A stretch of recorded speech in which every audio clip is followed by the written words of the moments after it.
туралы 2022 Семей қаласында Қазақстан студенттер альянсының ұйымдастыруымен дәстүрлі күзгі Вена балы 2022 өтті.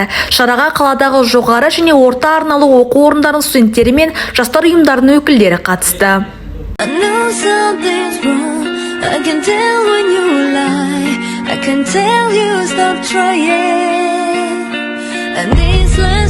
Вена балының қорытындысы бойынша бірінші орынды Шәкәрім университеті, екінші орынды Семей медицина университеті, үшінші орынды Әлихан Бөкейхан университеті мен Шәкәрім жоғарғы колледжі иеленді.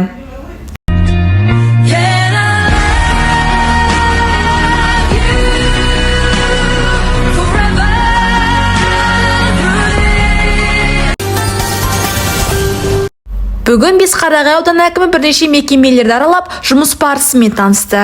Аралау барысында анықталған кемшіліктерге байланысты тиісті бөлім басшыларына, аппарат жетекшісіне заң аясында шара қолдануды тапсырды. Сондай-ақ аудан орталығындағы жолдарды қардан тазалау жұмыстарын қадағалады. Аталған сұрақты жіті бақылауымда болатынын хабарлаймын, дейді аудан басшысы. Бүгін Үржар аудан әкімі Нұржан Тоқсейітов мекеме басшыларымен шағын аппараттық жиын өткізді. Жиын барысында аудан аумағындағы қауіпті жол телімдері жайлы талқыланып, елді мекендердің жолдарын қардан тазалау және жарықтандыру жұмыстары қаралды. Аталған мәселелер бойынша тиісті мекеме басшыларына тапсырмалар берілді.